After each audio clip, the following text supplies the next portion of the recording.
What's going on, guys? The Comics Kid 2099 here. Welcome to day 305 of the 365-day graphic novel review challenge. Today, I want to talk to you about Thor, the Mighty Avenger. This was an 8-issue series from Marvel around the time when the first Thor movie came out, and I don't call it a mini-series because I believe this was intended to be an ongoing, and it just ended after issue 8. There's a page here where some of the creators involved talk about how much fun they had on it, and it seems from the way that they talk that this was something that they wanted to go on longer, and it just didn't last longer, unfortunately, because this is a really good book. This is written by Roger Landridge with very amazing artwork by Chris Samney.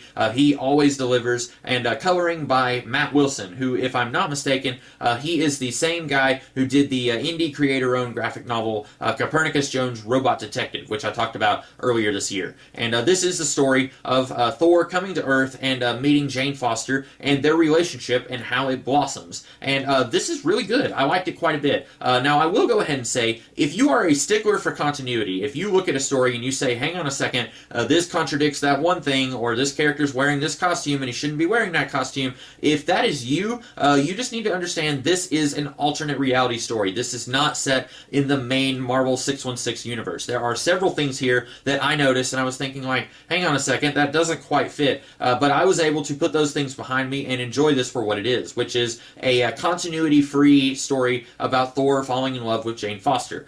This is something that you could hand to your kids if they watch the Marvel movies and they really love Thor and they want more Thor stories, and you're thinking, well, what do I do? What do I hand my kids? This is something you could hand to your kids.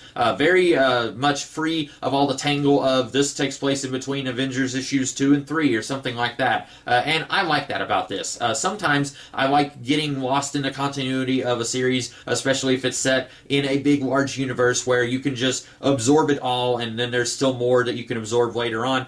Sometimes I like that, and sometimes I just like sitting down with a book that is completely isolated and I don't have to know, okay, this is before Loki did this one thing, or this is before Thor met this one character. Sometimes I like just reading it and enjoying it for what it is. And this book does have some stuff, like I said, at one point he meets Captain Britain, and he's wearing his newer costume, which at this point that this book is set, I was thinking, hey, he should be wearing the previous costume that he had. But then I was like, nope, stop it, Comics Kid 2099, you need to just enjoy this for what it is. And then at one point, he meets Ant-Man before the Avengers are formed. And I was thinking, like, hang on a second, they shouldn't be meeting until they form the Avengers. But then I'm like, stop it, stop that. You need to just enjoy this for what it is.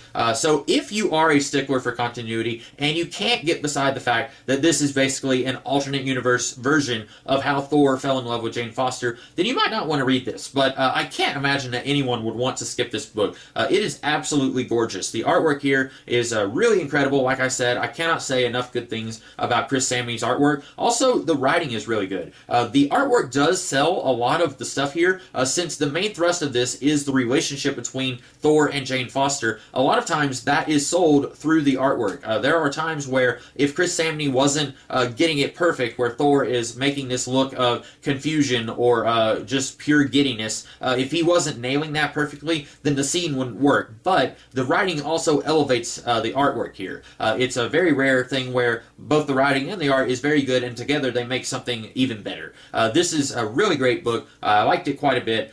Really disappointed, now that I've read it, that this didn't go on longer. I would have really loved for this to have been a thing that could have gone much longer. It only lasted 8 issues, but this was really good. In a way, it kind of reminded me of some of those Season 1 books where some of those, depending on which one you're reading, don't in any way fit in the Marvel Universe, but at the same time, it's a really good story and you want more of it. This felt like that, but it's not part of the Season 1 line, but in a way, it kind of reminded me of those. So if you're looking for a fun time with Thor, that came out wrong. If you're looking for a really good Thor story, then I would recommend that you read Thor, the Mighty Avenger. I enjoyed it immensely. I will be rereading it in the future because it is very, very good. So those are my thoughts on this Thor book. I hope that you guys liked this review, and if you did, be sure to like, share, comment, and subscribe, and I will be back tomorrow with a different video. In the meantime, you guys have a great rest of the day. Catch you later.